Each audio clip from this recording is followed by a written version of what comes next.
Yan,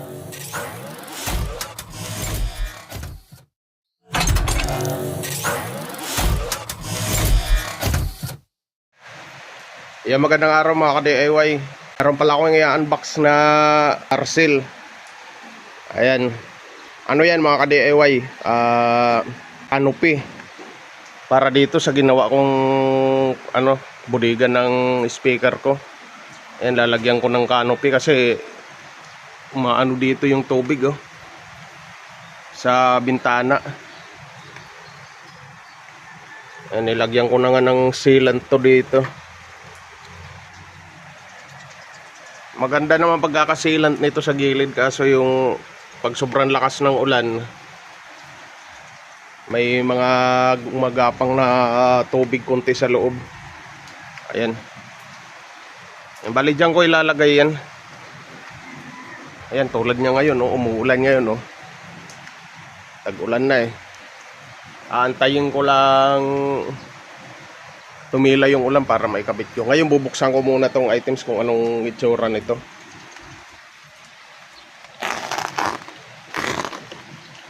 Mahirap.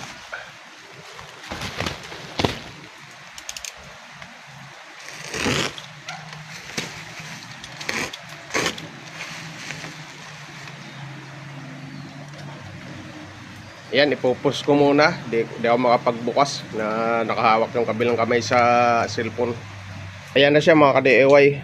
Dalawang panel yan. Yung haba pala niyan 40 to 40 cm. Bali aabot dito yan hanggang dun, pero hindi masasagad dun sa gilid. Di rin sagad dito. Ang dalawang panel, tapos yung bracket niya tatlo, meron sa gitna. Ayan yung design ng bracket niya.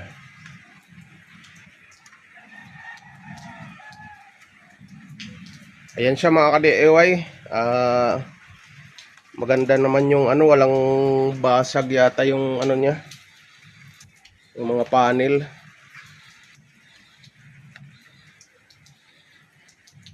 Ay, sa ako na lang ipapakita yan mga ka-DIY pag kinabit ko na. Hindi ko maikakabit ngayon, umuulan. Ayan isisilant ko kasi yung niyan, yung dulo, para hindi talaga gumapang yung tubig. Kaya di pwede ngayon magkabit dahil basa na yung na yan, dingding. Ayan mga ka-DIY, kakabit ko na pala itong nabili kong canopy. Tingnan ko kung anong magiging itsura nito mga ka-DIY. Ko na lang pala ikakabit sa sa biga mismo, kasi pag dito lang kasi takip na takip sana pag dito, kasi yung iniisip ko hardiplex lang kasi to, baka mahina yung kapit pag dito ko ilagay. Baka pag ng hangin matuklap dito.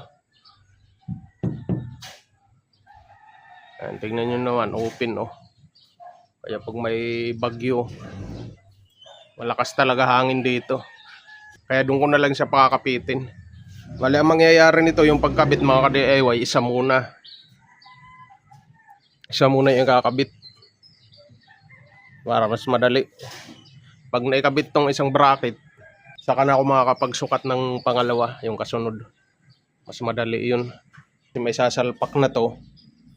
Yan, tamang-tama talaga yung distansya nun. Yan, isang bracket muna ilalagay ko. Doon ako mag-uumpisa mga ka-DIY.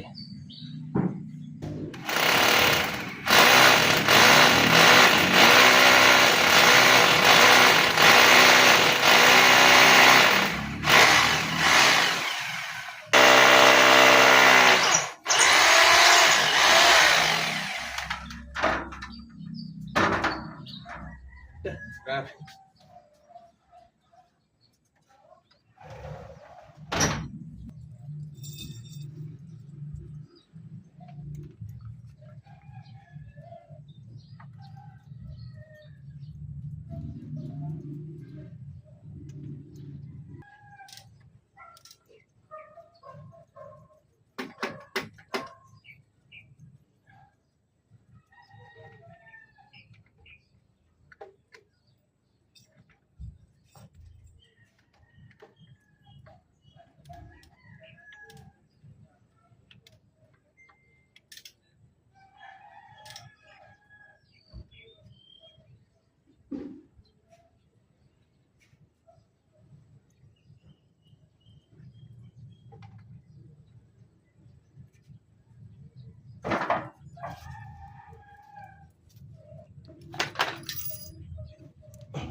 Yung ka.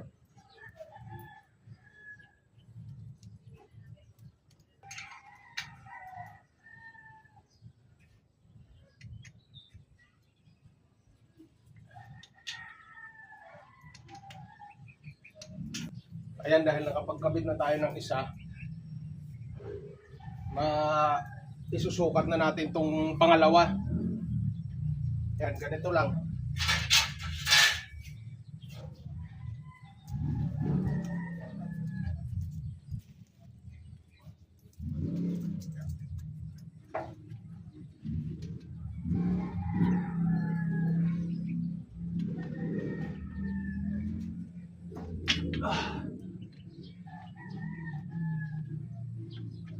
Ayan. Ganyan lang natin may susukat mga ka-DIY.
Ngayon, bago natin may kabit yung sunod na bracket, kailangan sabay-sabay na to mga ka-DIY. Sabay-sabay na natin ilalagay ito. Kasi pag kinabit to muna, hindi pa ipapasok yan.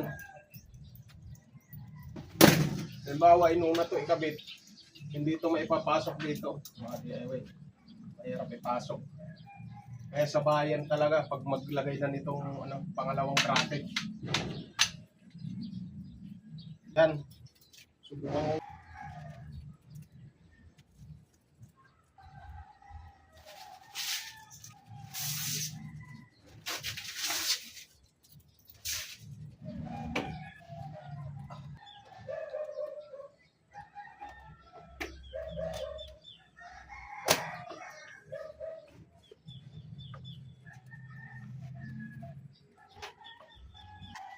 Ganyan.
Ayan, maganda mga ka-DIY, ganito na lang oh. Tapos may kunting usli. Ayan. Para di mahirap ikabit.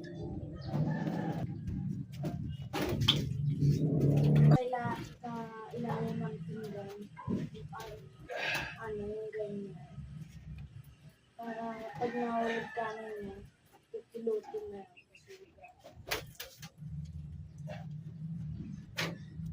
Saan kaya yun?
Ayan, bali yan yung kinalabasan.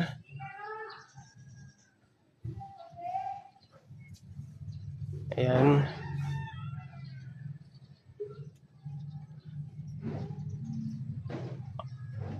Ayan, kung mapapansin nyo yung gilid yan, parang may awang oh. Naka-silicone sealant na yan. Ayan. Kaya di na talaga gagapang yung tubig dito, lalo na sa bintana. Ayan, pinapasok kasi ito ng tubig eh. Ah, ito pa pala oh. Tingnan nyo, pati dito naka-sealant yan.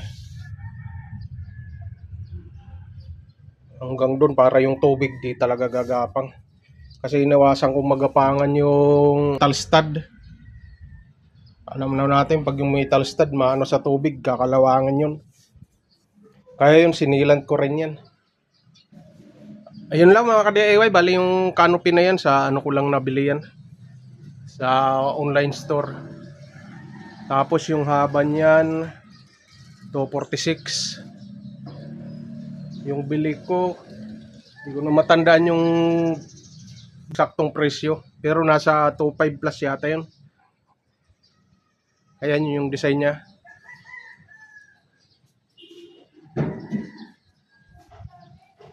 Ayun lang mga ka-DIY, okay na yan.